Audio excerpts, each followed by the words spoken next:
very intelligent people. I've even heard, as much as I've never gone, that even if you go to agencies... Pause. Go ahead.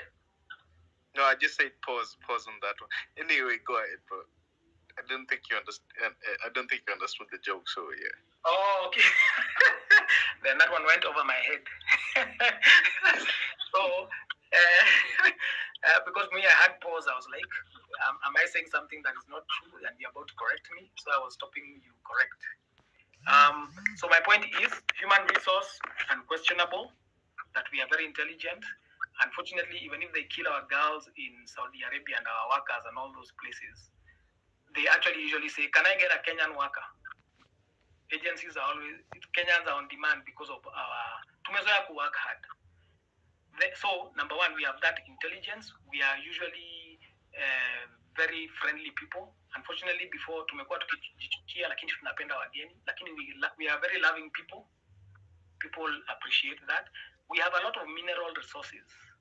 Ni vile tumekuwa tukiwa mambo. A lot. Remember, we have oil, we have things like titanium, we have gold, such what like I can't even say the amount of gold we have in Kenya.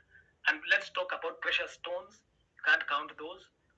The thing is, our political class has been finding it easier to loot borrowed money and to loot taxes than to go and develop our mining industries and other industries that will employ people and empower people.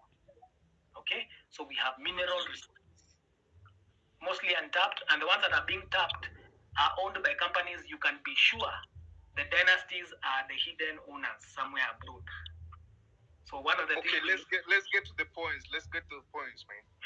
So that's the point. We have human resource, mineral resource, geographical location is excellent where we are located. Equator, we can grow anything. That means agriculturally we are. So I can only see positives for Kenya. And then we are people who are open to change and positive revolution. So which other good do you want? But if okay, so we've been having a lot of debt, right? Okay. Yeah. So I'm just wondering,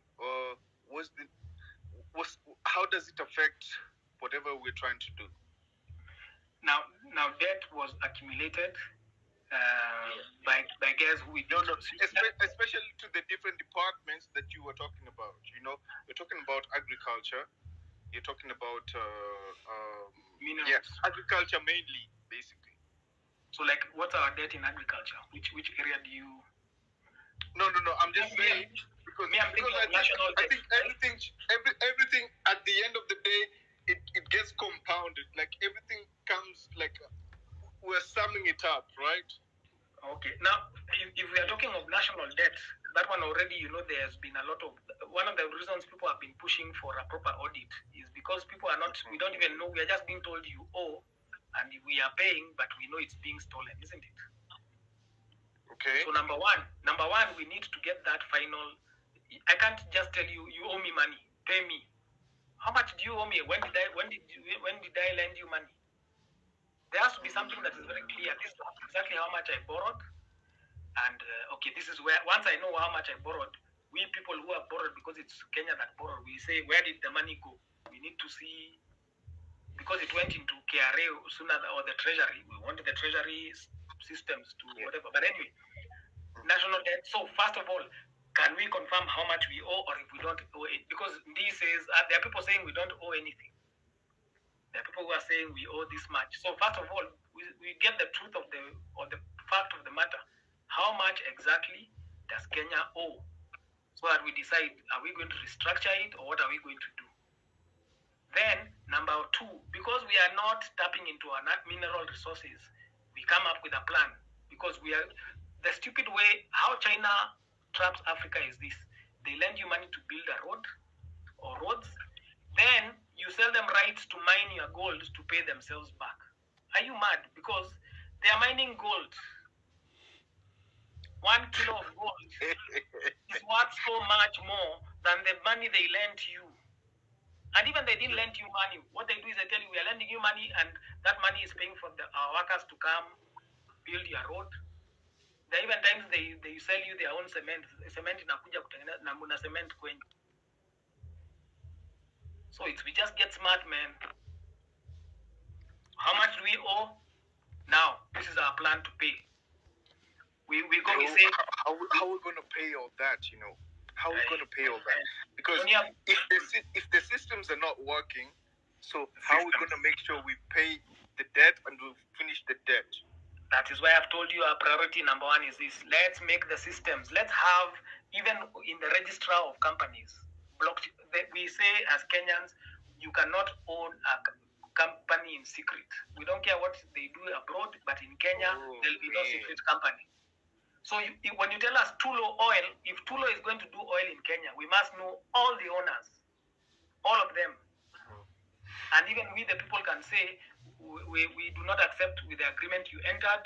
It is not favorable to Kenya because it had some stupid thing like they'll invest in the oil and then first the government will get 5% for 50 years, then it'll get 25% going. Rubbish. Why are we so colonial minded?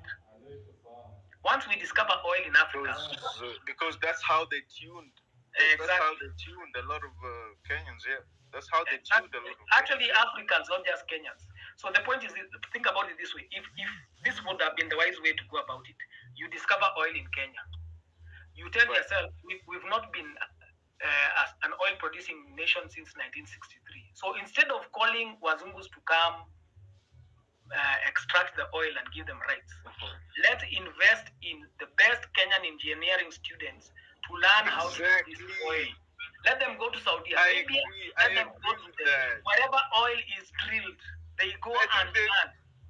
I think there's special people in here. Even as I talk right now, I think there's special people in this space that could actually do shit, you know? That's what I'm saying. Like,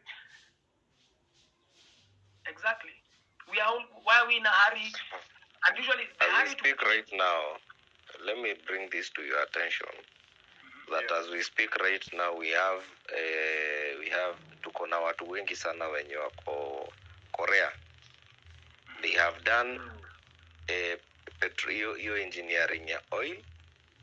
Yeah. They have done something to do with nuclear. Yeah. And they end up jobless in Korea and struggle in Korea and wana end up kukua walimu. It's not like hatuna watu wenye wanaweza fanya hizo vitu. In Korea, you Google. Actually, there was a documentary that was airing. I think it's, sijui kama ni Citizen or sometime back kulikuwa na documentary, kulikuwa na report kama hiyo ilikuwa ina air. Yes, sikuona. Si unitumie there. Inbox me. Sasa si let's follow each other. Sikumbuki. I already follow you. There was such a report that was airing in one of the TV stations some years back. Ilikuwa ina discuss the same. So you can tell me if hiyo kitu ilikuwa kitambo, saa hii ni watu wangapi walienda kusoma?